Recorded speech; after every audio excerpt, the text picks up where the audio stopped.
ರಾಜ್ಯದ ಇತ್ತೀಚಿನ ಸುದ್ದಿಗಳನ್ನು ನೋಡಲು ಪೂರ್ವಗಾಮಿ ಟಿವಿ 10 ಲೈಕ್ ಮಾಡಿ, ಶೇರ್ ಮಾಡಿ, ಬೆಲ್ ಐಕಾನ್ಗೆ ಕ್ಲಿಕ್ ಮಾಡಿ. 2002ರಲ್ಲಿ ಕೇವಲ 25 ಮಕ್ಕಳೊಂದಿಗೆ ಆರಂಭವಾದಂಥ ಆದರ್ಶ ಶಿಕ್ಷಣ ಸಂಸ್ಥೆ ಇಂದು 1000ಕ್ಕೂ ಹೆಚ್ಚು ಮಕ್ಕಳಿಗೆ ಜ್ಞಾನ ನೀಡುವ ಸಂಸ್ಥೆಯಾಗಿ ಹೆಮ್ಮರವಾಗಿ ಬೆಳೆದಿದೆ.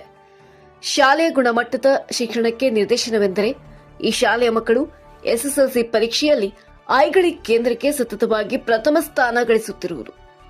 ಇದು ಸಾಧನೆಯ ಶಿಖರ.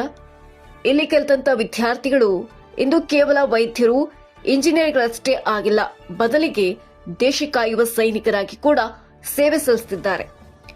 ಈ ವರ್ಷ ದ್ರೋಣ ಅಕಾಡೆಮಿ ಸಹಯೋಗದೊಂದಿಗೆ ನೀಡಿದ ತರಬೇತಿಯ ಫಲವಾಗಿ ಈ ಕಾಲೇಜಿನ 8 ವಿದ್ಯಾರ್ಥಿಗಳು ಭಾರತೀಯ ಸೇನೆಗೆ ಆಯ್ಕೆಯಾಗಿರುವುದು ಐಗಳಿ ಗ್ರಾಮಕ್ಕೆ ಹೆಮ್ಮೆಯ ಸಂಗತಿ. ಇನ್ನು ಸಂಸ್ಥೆಯನ್ನ ಮುನ್ನಡೆಸುತ್ತಿರುವಂತಹ ಅಪ್ಪು ಸರ್ ಅವರು ಸರ್ಕಾರಿ ಸೇವೆಯಿಂದ ನಿವೃತ್ತರಾದ ಮೇಲೂ ಕೂಡ ತಮ್ಮ ಪೂರ್ಣ ಸಮಯವನ್ನ ಬಡ ಮಕ್ಕಳ ಶಿಕ್ಷಣಕ್ಕಾಗಿ ಮುಡಿಪಾಗಿಟ್ಟಿದ್ದಾರೆ. ಅವರ ನಿಸ್ವಾರ್ಥ ಸೇವೆಗೆ ನಮ್ಮದೊಂದು ಸಲಾಂ. ನಿಮ್ಮ ಮಕ್ಕಳು ದೇಶದ ಉತ್ತಮ ಪ್ರಜೆಗಳಾಗಲಿ, ನಿಮ್ಮ ಮನೆಗೆ ಕೀರ್ತಿ ತರುವ ಹೂಗಳಾಗಲಿ ಎಂಬುದೇ ನಮ್ಮ ಗುರಿ.